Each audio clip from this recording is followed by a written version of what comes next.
ధరణి అక్రమాలపై Congress BRS పార్టీలు డ్రామాలు ఆడుతున్నాయని BJP రాష్ట్ర అధ్యక్షులు రామచంద్రరావు విమర్శించారు. కన్నపల్లి కాళేశ్వరంపై ప్రజలను తప్పుదోవ పట్టిస్తున్నారని ఆరోపించారు. ధరణితో పాటు భూభారతిపై కూడా సిట్ వేయాలని డిమాండ్ చేశారు. రాజకీయాలు పక్కన పెట్టి రైతులకు మేలు చేయాలని రామచంద్రరావు సూచించారు. ఏదైతే సిట్ చేస్తుందో ఈ భూభారతి సంబంధించిన దీంట్లో కూడా ఎవరైతే అధికారులు ఇన్వాల్వ్ అయి ఉన్నారు, రాజకీయ నాయకులు ఇన్వాల్వ్ అయి ఉన్నారు, వాళ్ళ మీద కూడా చర్య తీసుకోవాలి. రేవంత్ రెడ్డి గారిని కోరుతానన్నా ఏ ధరణి మీద ఏదైతే ఎంక్వైరీ మీద సిట్ పెట్టారో భూభారతిలో జరిగినటువంటి అవకతవకల్ని కూడా దాంట్లో జోడించాల్సిందిగా సిట్ ఒక సంబంధించినటువంటి దర్యాప్తు ఒక స్కోప్ కూడా పెంచాలని చెప్పేసి కూడా ఈ సందర్భంగా మీకు తెలియజేస్తాను.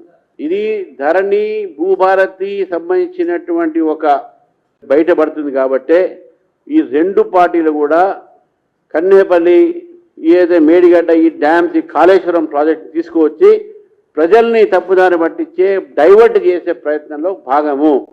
అందుకే నేను అన్నాను ఇది కాళేశ్వరం కూలేశ్వరం కాదు, ఇది రామేశ్వరం అని అన్నా.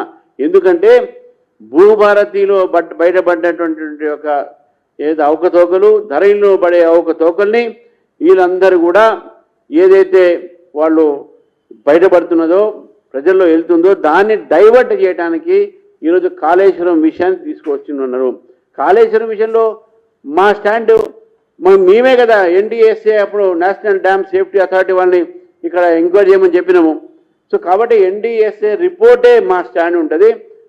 రాష్ట్ర ప్రభుత్వాన్ని నేను కోరుతున్నాను, ఒకటి డిలే చేయకుండా ఈ బ్యారేజెస్ ఏదైతే బ్రీచ్ అయినాయో ఏదైతే డ్యామేజ్ అయినాయో దాన్ని ఇమీడియట్గా రిపేర్ చేసి మీ రాజకీయాలు పక్క పెట్టండి, రిపేర్ చేసి కోట్లాది రూపాయలు లక్షల కోట్లతో నిర్మాణమైనటువంటి ఒక అది వేస్ట్ ప్రాజెక్ట్ కావచ్చు ఏదైనా కావచ్చు రైతులకు అన్యాయం చేయకండి. మన రాజకీయాలతో రైతులు సఫర్ కాకూడదని చెప్పేసి కూడా ఈ సందర్భంగా తెలియజేస్తారు.